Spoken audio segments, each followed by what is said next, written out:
ನಮ್ಮ ವೇದಿಕೆ ಮೇಲೆ ಇರ್ತಕ್ಕಂಥ ಎಲ್ಲರಿಗೂ ಅಭಿನಂದನೆ ಶುಭಾಕಾಂಕ್ಷೆಗಳು. ಓಕೆನಾ?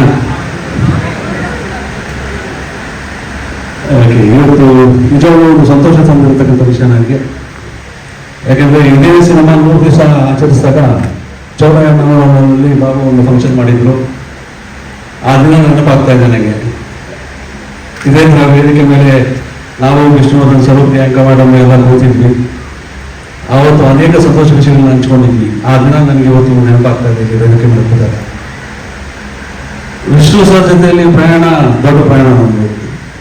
ಸುಮಾರು ಒಂದು 30-35 ವರ್ಷದ ಪ್ರಯಾಣ. ನಾನು ಮೊದಲನೇ ಸಲ ಅವ್ರನ್ನ ಭೇಟಿಯಾಗಿದ್ದು ಜನನಾಯಕ ಚಿತ್ರದಲ್ಲಿ ದೇವನಹಳ್ಳಿ ಅಂಗಡಿ ಬೀದಿಯಲ್ಲಿ ಶೂಟಿಂಗ್ ನಡೀತಾ ಇತ್ತು. ಆವತ್ತು ಮೊದಲನೇ ಸಲ ನಾನು ಅವ್ರನ್ನ ಭೇಟಿಯಾಗಿದ್ದು, ಅವ್ರ ಜೊತೆಯಲ್ಲಿ ಆ್ಯಕ್ಟ್ ಮಾಡಿದ್ದು ಸುಬ್ರ ಸಹ ಅವತ್ತೇ. ಆವತ್ತು ಶುರುವಾಗಿದ್ದ ಪ್ರಯಾಣ ಹಾಗೆ ಸಹ ಕಲಾವಿದನಾಗಿ ಅವ್ರ ಜೊತೆಯಲ್ಲಿ ನೆಗೆಟಿವ್ ಕ್ಯಾರೆಕ್ಟರ್ಗಳು ಮಾಡ್ತಾ, ಪ್ಯಾನಲ್ ಹೀರೋ ಆಗಿ ಮಾಡ್ತಾ, ಎಲ್ಲ ಥರದ ಪಾತ್ರಗಳು ಮಾಡ್ಕೊಂಡು ಅವರು ತಮ್ಮನಾಗಿ ಪಾತ್ರಗಳು ಮಾಡಿ ಎಲ್ಲ ಥರದ ಪಾತ್ರಗಳನ್ನ ಮಾಡಿ 30 ವರ್ಷ ಜೀವನ ಸಾಗಿಸಿದ್ದೀವಿ. ಅವರಿಂದ ಕಲಿತಿದ್ದು ಬಹಳಷ್ಟು ಇದೆ. ಎಲ್ಲರೂ ಹೇಳಿದಾಗೆ ಶಿಸ್ತು ಅನ್ನೋದು, ಚಿತ್ರರಂಗದಲ್ಲಿ ಶಿಸ್ತು ಹೇಗಿರಬೇಕು, ಕೆಲಸಕ್ಕೆ ಹೇಗೆ ಗೌರವ ಕೊಡಬೇಕು, ಪ್ರೊಫೆಷನ್ಗೆ ಹೇಗೆ ಗೌರವ ಕೊಡಬೇಕು, ಪ್ರೊಫೆಷನ್ ಎಲ್ಲರಿಗಿಂತ ಹೇಗೆ ಮುಖ್ಯ ಆಗುತ್ತೆ ಅನ್ನೋ ವಿಷಯಗಳೆಲ್ಲ ಅವರಿಂದ ಕಲಿತಿದ್ದು. ಹಾಗೆ ಪರ್ಸನಲ್ ಆಗಿ ತುಂಬ ಸಮಯ ಅವ್ರ ಜೊತೆ ಕಳೆದಿದ್ದೇನೆ. ಬಾಬು ಅವರು ಹೇಳಿದಾಗೆ ಕೋಟಿ ಚಿತ್ರದಲ್ಲಿ ಆಗ ನಾನೇ ಒಬ್ಬ ಹೀರೋ ಆಗಿ ತುಂಬ ಬ್ಯುಸಿ ಆಗಿದ್ದೆ. ಆ ಪಾತ್ರಕ್ಕೆ ಬಾಬು ಅವರು ಕರೆದಾಗ ಬಾಬು ನಾನು ಮಾಡ್ಬೇಕಾ ಈಗ ಯಾಕೆ ಬಾಬು ಅಂತೆಲ್ಲ 1-2 ಸಲ ತಡೆದೆ.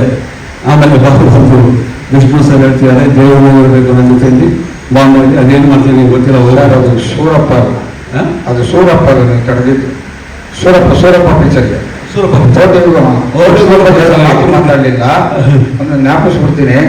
ಸೂರಪ್ಪ ಸಿನಿಮಾದಲ್ಲಿ ದೇವರಾಜ್ ಸರ್ಗೆ ನಾನು ಚರಣರಾಜ್ ಅವರ ಪಾತ್ರನ ಮಾಡಬೇಕು ಅಂತೇಳಿ ತೊಗೊಂಡೋಗಿ ಕ್ಯಾಸೆಟ್ ಕೊಟ್ಟಿದ್ದೆ. ಕ್ಯಾಸೆಟ್ ನೋಡ್ಬಿಟ್ಟು ನೆಕ್ಸ್ಟ್ ಡೇ ಬೆಳಿಗ್ಗೆ ಫೋನ್ ಮಾಡಿ ಬರ್ತೀಯಮ್ಮ ನಿಮ್ಮ ಮನೆಗೆ ಅಂದರು.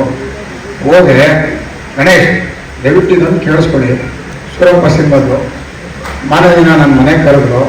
ಅಲ್ಲಮ್ಮ ನನ್ನನ್ನು ಏನು ಅಂದ್ಕೊಂಡಿದ್ದೆ ಅಂದರು. ಯಾಕೆ ಸರ್ ಅಂತಂದರೆ, ವಿಷ್ಣು ಸ್ಟಾರ್ ಸ್ಟ್ಯಾಚ್ಯೂನ ನಾನು ಹೋಗಿ ಮಡಿಯೋದಂತೆ, ಹೊರಬಿಟ್ಟು ನನಗೆ ಥಿಯೇಟ್ರಲ್ಲಿರೋರೆಲ್ಲ ನನ್ನ ಬರೆಯೋದಂತೆ. ಇದು ಬೇಕಮ್ಮ ನನಗೆ, ಯಾವುದೇ ಕಾರಣಕ್ಕೂ ದಯವಿಟ್ಟು ಈ ಪಾತ್ರನ ನಾನು ಮಾಡಲ್ಲ ಅಂತೇಳಿ ವಿಷ್ಣು ಸರ್ ಮೊಬೈಲ್ನ 1 ವಾರ ಅವಾಯ್ಡ್ ಮಾಡೋದು.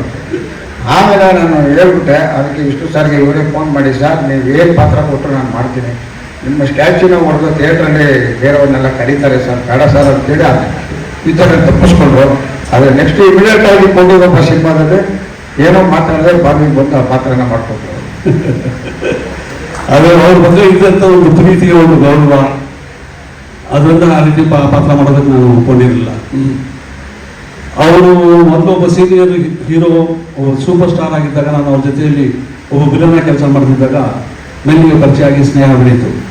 ಆ ಸ್ನೇಹ ಎಷ್ಟು ಮಟ್ಟಿಗೆ ಹೋಯ್ತು ಅಂದರೆ, ಅವರಿಗೆ ನಾನು ಇಡೀ ಚಿತ್ರರಂಗದ ಪ್ರಯಾಣದಲ್ಲಿ ನನಗೆ ಒಬ್ಬ ದೊಡ್ಡಣ್ಣನ ಥರನೇ ಇದ್ರು. ಅವರು ಅಷ್ಟು ಪ್ರೀತಿಯನ್ನು ನೋಡ್ಕೋತಾ ಇದ್ರು. ನಾವೆಲ್ಲರೂ ಒಟ್ಟಿಗೆ ಒಂದು 2-3 ವರ್ಷ ಕಾಲ ಕಲಾವಿದರ ಸಂಘದ ಕಮಿಟಿಯಲ್ಲಿದ್ವಿ. ವಿಷ್ಣು ಸರ್ ಅವರು ಅಧ್ಯಕ್ಷರಾಗಿದ್ದರು, ನಾನು ಸೆಕ್ರೆಟರಿ ಆಗಿದ್ದೆ. ಆಗ ವಾರನೂ ಮೀಟ್ ಮಾಡ್ತಾ ಇದ್ವಿ, ಮೀಟಿಂಗ್ಗಳಿಗೆ ಅದಕ್ಕೆ ಇದಕ್ಕೆ ಅಂತ. ಅದು ಮೀಟ್ ಮಾಡ್ತಾ ಇದ್ದೀವಿ ನಾವೆಲ್ಲರೂ ಅಲ್ಲ, ಅವ್ರ ಮನೆಯಲ್ಲೇ. ಅವ್ರ ಮನೆಯಲ್ಲಿ ಕೂತ್ಕೊಂಡು ಸಂಜೆ ಹೊತ್ತು ಹರಟೆ ಹೊಡ್ಕೊಂಡು ಮಾತಾಡಿಕೊಂಡು ಸಂಘದ ವಿಷಯಗಳು ಮಾತಾಡ್ಕೊಂಡು ಕಾಲ ಕಳೀತಾ ಇದ್ವಿ.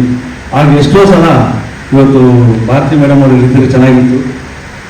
ಭಾರತಿ ಮೇಡಮ್ ಅವರು ನಾವೆಲ್ಲ ಕೂತ್ಕೊಂಡು ಮಾತಾಡಬೇಕಾದ್ರೆ ನಮ್ಗೆಲ್ಲರೂ ಕೈ ತುತ್ತಾಕಿ ಊಟ ಹಾಕೋರು. ಈ ಥರ ಎಷ್ಟೋ ಘಟನೆಗಳಿದೆ. ಯಾಕಂದರೆ ಪ್ರಯಾಣ ಬರೋದು 30 ವರ್ಷದ ಪ್ರಯಾಣ ನೆನಪು ಮಾಡ್ಕೋಬೇಕಂದ್ರೆ ಎಷ್ಟು ಘಟನೆಗಳು ಅಂತ ಹೇಳಕ್ಕೆ ಸಾಧ್ಯ ಇದೆ.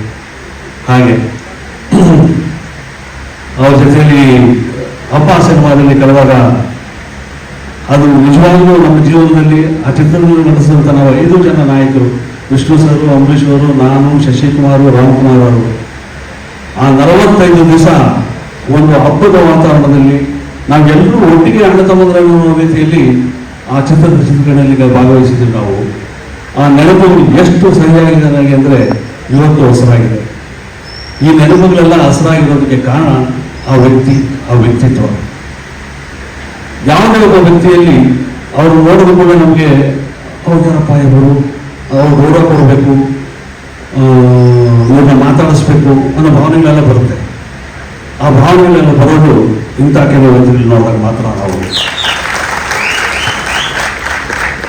ಅಂಥ ವ್ಯಕ್ತಿಗಳ ಜೊತೆಯಲ್ಲಿ ಎಲ್ಲ ಸಮಯದಲ್ಲೂ, ಊಟದ ಸಮಯದಲ್ಲೂ, ಇನ್ನೊಂದು ಸಮಯದಲ್ಲೂ, ಗೆಳೆತನದಲ್ಲಿ ಅಣ್ಣ ತಮ್ಮಂದರಾಗಿ ಕಾಲ ಕಳೆದಾಗ ಆ ಪ್ರಯಾಣ ನಾವು ವಿವರಿಸೋದು ಬಹಳ ಕಷ್ಟ ಆಗುತ್ತೆ.